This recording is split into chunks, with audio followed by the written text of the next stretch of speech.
Hi hello welcome back to my YouTube channel. അപ്പോൾ ആരെങ്കിലും എൻ്റെ ചാനൽ ആദ്യമായിട്ട് കാണണമെന്ന് വെച്ചാൽ എൻ്റെ പേര് Maneesha. Welcome back to my YouTube channel. അപ്പം ഞാൻ ഇന്നലത്തെ വീഡിയോയിൽ പറഞ്ഞിട്ടുണ്ടായിരുന്നു ഞാനൊരു 7 days ഡിന്നർ റെസിപ്പീസ് ചെയ്യാന്നുള്ളത്, വെയിറ്റ് ലോസ് ഡിന്നർ റെസിപ്പീസ് കേട്ടോ. അപ്പം അതിൽ ഇന്നത്തെ റെസിപ്പി എന്താണെന്ന് ഞാൻ കാണിച്ചു തരാൻ വേണ്ടിയിട്ടാണ് വന്നിരിക്കുന്നത്. കുറച്ചും കൂടി ഈസി ആയിട്ടുള്ളത് കേട്ടോ. ഞാൻ കൂടുതൽ വൈകുന്നേരം കഴിക്കാൻ ഇഷ്ടമുണ്ടായിരുന്നതും കൂടുതൽ ഉണ്ടാക്കുന്നതും ഈ റെസിപ്പിയാണ്. കാരണം ചിലപ്പോൾ പുറത്തേക്ക് എങ്ങാനും പോയി വന്നിട്ട് പരമാവധി ഞാൻ പറഞ്ഞല്ലോ 7 മണിക്ക് മുന്നേ കഴിക്കാൻ നോക്കും.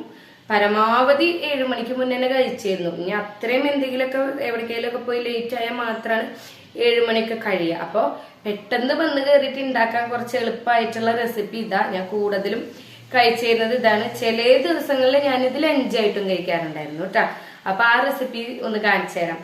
അപ്പോൾ ഞാനിപ്പോൾ ഈ കാണിക്കുന്ന 7 ദിവസത്തെ റെസിപ്പീസും വളരെ ഈസി ആയിട്ടുള്ളതും ഹെൽത്തി ആയിട്ടുള്ളതുമാണ്. പരമാവധി വെജിറ്റബിൾസ് ഒക്കെ ആഡ് ചെയ്തിട്ടാണ് ഉണ്ടാക്കിയേക്കണത് കേട്ടോ. അപ്പോൾ 7 ദിവസം വീഡിയോ ഉണ്ടാവും. എല്ലാവരും മറക്കാതെ കാണണം. വീഡിയോ ഇഷ്ടപ്പെട്ട ലൈക്ക് ചെയ്യണം, ഷെയർ ചെയ്യണം, ചാനൽ സബ്സ്ക്രൈബ് ചെയ്യാനും മറക്കരുത് കേട്ടോ. അപ്പൊ നമുക്ക് എങ്ങനെയാ ഇന്നത്തെ റെസിപ്പി എങ്ങനെ ഉണ്ടാക്കണേന്ന് നോക്കാം. അപ്പൊ നമുക്ക് ഇതിലേക്ക് ആദ്യം വേണ്ടത് കുറച്ച് വെജിറ്റബിൾസ് ആണ് കേട്ടോ. ഞാൻ കുറച്ച് കൊത്താമരി എടുത്തിട്ടുണ്ട്, കുറച്ച് ബീൻസ്, പിന്നെ ചെറിയ ഒരു സവോള, തക്കാളി, ക്യാരറ്റ്, ക്യാബേജ്. നമുക്ക് ഇഷ്ടമുള്ള വെജിറ്റബിൾസൊക്കെ ആഡ് ചെയ്യാം കേട്ടോ. കൂടുതലാണെങ്കിൽ കൂടുതൽ ആഡ് ചെയ്യാം. അപ്പം എൻ്റെ കയ്യിൽ ഇതാണ്ടായിരുന്നത്. പിന്നെ ഒരു മുട്ടയാണ് കേട്ടോ ഞാൻ എടുത്തിട്ടുണ്ടായിരുന്നത്. 2 മുട്ട വേണമെങ്കിൽ എടുക്കാം.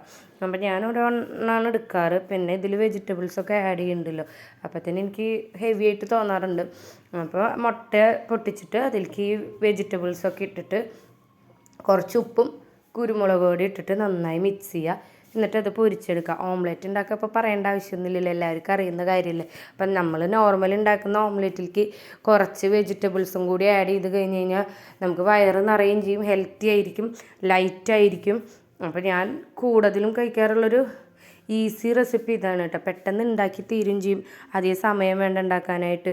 പിന്നെ ഈ വെജിറ്റബിൾസൊക്കെ ഇട്ടിട്ട് ഉണ്ടാക്കുന്ന കാരണം കൊണ്ട് പാനിൽ ഞാൻ വെളിച്ചെണ്ണ ഒഴിച്ചിട്ടില്ല. ഇത് ഒഴിച്ച് കൊടുത്തതിന് ശേഷം ഒന്ന് അടച്ചു വെച്ച് വേവിക്കുക കേട്ടോ. എന്നാലും ഈ വെജിറ്റബിൾസൊക്കെ ഒന്ന് നന്നായി കുക്കാവുള്ളൂ. എനിക്ക് അധികം കുക്കാവില്ലെങ്കിലും കുഴപ്പമില്ല, എന്നാലും തക്കാളിയൊക്കെ അധികം കുക്കാവാണ്ട് കഴിക്കുമ്പോൾ എനിക്ക് അത്ര ഇഷ്ടമല്ല. അപ്പോൾ അത് കാരണം അടച്ചു വെച്ച് വേവിച്ചിട്ട് ഒരു ഭാഗം വെന്തപ്പോൾ നന്നായി ഒന്ന് വെന്തെന്ന് തോന്നിയപ്പോൾ മറച്ചിട്ട്.